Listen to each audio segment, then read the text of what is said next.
spre tradițiile noastre. Unul dintre cele mai puternice simboluri românești, ea nu se demodează niciodată. Acum de Ziua Națională, româncile poartă cu mândrie frumoasele bluze brodate. O colecție desăvârșită de veșminte cu sute în toate colțurile țării a avut un real succes. Toate iile poartă poveștile zonei din care provin și sunt cusute și brodate manual ca pe vremea străbunilor.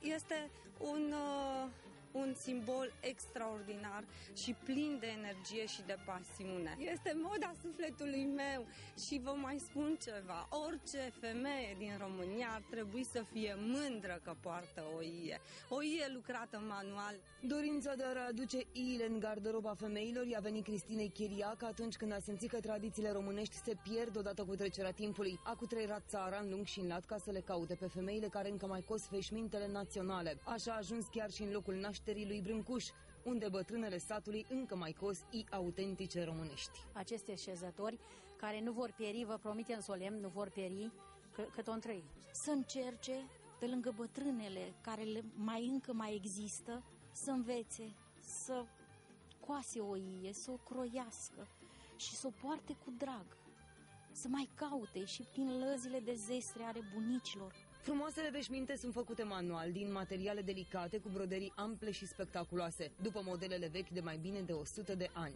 Am constatat că este o nevoie extraordinară, atât socială, cât și economică și identitară, continuarea tradițiilor românești. Proiectul Flori de Ie este un proiect de identitate națională, de promovarea tuturor valorilor românești. În atelierul Cristinei, modelele tradiționale sunt aduse în actualitate și capătă o nouă viață, într-un stil rafinat, veșnic la modă. Proiectul a început în 2012 și continuă să fie o adevărată punte între trecut și prezent și are succes și peste hotare.